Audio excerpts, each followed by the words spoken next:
ഇന്നലെയാണ് എല്ലാവരെയും ഞെട്ടിച്ചുകൊണ്ട് കണ്ണൂർ കൂത്തുപറമ്പിൽ നിന്നും ഒരു 18 വയസ്സുകാരിയുടെ മരണവാർത്ത പുറത്തുവന്നത്.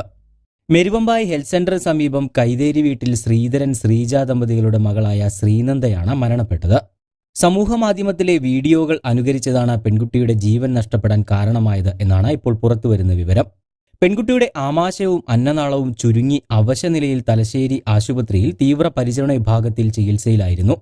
ശരീരഭാരം കൂടി സൗന്ദര്യം നഷ്ടപ്പെടുമോ എന്ന ചിന്തയാണ് പെൺകുട്ടിയെ ഇത്തരമൊരു മരണത്തിലേക്ക് നയിച്ചത്. ശരീരഭാരം കുറയ്ക്കാൻ വേണ്ടി യൂട്യൂബിൽ കണ്ട ഒരു വീഡിയോയിലെ ഡയറ്റ് ശ്രീനന്ദ പിന്തുടരുകയായിരുന്നു. ഇത്തരം സംഭവങ്ങൾ നമുക്ക് നൽകുന്നത് വലിയ ഒരു മുന്നറിയിപ്പാണെന്ന് ആരോഗ്യ വിദഗ്ധർ ചൂണ്ടിക്കാണിക്കുന്നു. അനാരോഗ്യകരമായ ഭക്ഷണ ക്രമീകരണങ്ങൾ സോഷ്യൽ മീഡിയ ഇൻഫ്ലുവൻസിൽ സ്വീകരിക്കുന്ന രീതി കേരളത്തിൽ ഉൾപ്പെടെ വർദ്ധിച്ചിട്ടുണ്ടെന്നതിന്റെ അവസാന ഉദാഹരണമാണ് കണ്ണൂരിലെ ഈ സംഭവമെന്നാണ് വിദഗ്ധരുടെ അഭിപ്രായം. ശ്രീനന്ദ എന്ന ഈ പെൺകുട്ടി മാസങ്ങളായി വെള്ളവും വളരെ കുറച്ച് ഭക്ഷണവും മാത്രമാണ് കഴിച്ചിരുന്നതെന്നും ഇത് ഗുരുതരമായ ആരോഗ്യ പ്രശ്നങ്ങൾക്ക് കാരണമായി എന്നുമാണ് റിപ്പോർട്ടുകളിൽ പറയുന്നത്. ശരീരഭാരം കൂടുമെന്ന ഭയം മൂലമുണ്ടാകുന്ന അനോറക്സിയ നെർവോസ എന്ന ആരോഗ്യ പ്രശ്നമാണ് ശ്രീനന്ദയ്ക്കുണ്ടായിരുന്നത് എന്നാണ് യുവതിയെ ചികിത്സിച്ച ഡോക്ടർ പറയുന്നത്.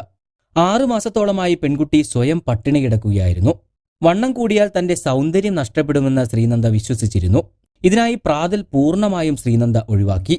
ഭക്ഷണം നൽകിയാൽ അല്പം കഴിച്ച് ബാക്കി കളയും. ഇതായിരുന്നു മാസങ്ങളായി ശ്രീനന്ദയുടെ ശീലം. യൂട്യൂബിലെ വീഡിയോകൾ കണ്ടാണ് ഈ പതിവ് തുടങ്ങിയത് എന്നാണ് ബന്ധുക്കൾ പറയുന്നത്. ശ്രീനന്ദ ആവശ്യത്തിന് മാത്രം തടിയുണ്ടായിരുന്ന നോർമലായ ഒരു ആളായിരുന്നു.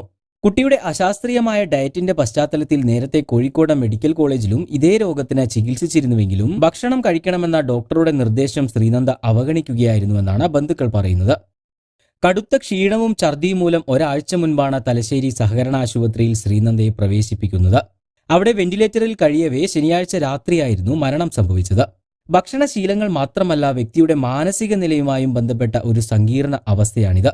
രോഗികൾക്ക് വിശപ്പ് നഷ്ടപ്പെടുന്ന അവസ്ഥയിലേക്ക് വരെ ഇത് എത്തിക്കും. ശ്രീനന്ദയുടെ രക്തത്തിലെ സോഡിയത്തിന്റെയും പഞ്ചസാരയുടെയും അളവ് വലിയ തോതിൽ കുറഞ്ഞിരുന്നുവെന്നും ഡോക്ടർ പറയുന്നു. സോഷ്യൽ മീഡിയയിൽ പ്രചരിക്കുന്ന അശാസ്ത്രീയമായ ഡേറ്റുകളാണ് ഇത്തരം സംഭവങ്ങൾ വർദ്ധിപ്പിക്കുന്നതിന് കാരണമെന്നും വിദഗ്ധർ ചൂണ്ടിക്കാണിക്കുന്നുണ്ട്. ഭക്ഷണം കഴിക്കാതെ ശരീരം ശോഷിച്ചതാണ് പെൺകുട്ടിയുടെ മരണത്തിനിടയാക്കിയത്. മട്ടന്നൂർ പഴശ്ശിരാജ NSS കോളേജിലെ 1ാം വർഷ വിദ്യാർത്ഥിനിയാണ് ശ്രീനന്ദ. പഠനത്തിൽ മിടുക്കിയായിരുന്ന ശ്രീനന്ദ +2-വിൽ ഉന്നത വിജയവും നേടിയിരുന്നു. എന്തായാലും ഈ പെൺകുട്ടിയുടെ മരണം വലിയ ഒരു മുന്നറിയിപ്പാണ് നമ്മുടെ പൊതുസമൂഹത്തിന് നൽകുന്നത്. ഇനിയെങ്കിലും ഇത്തരത്തിലുള്ള അശാസ്ത്രീയമായ രീതികൾ പിന്തുടരാതിരിക്കുക. കൂടുതൽ വാർത്തകൾക്കും വിശേഷങ്ങൾക്കുമായി ചാനൽ സബ്സ്ക്രൈബ് ചെയ്യാൻ മറക്കരുത്.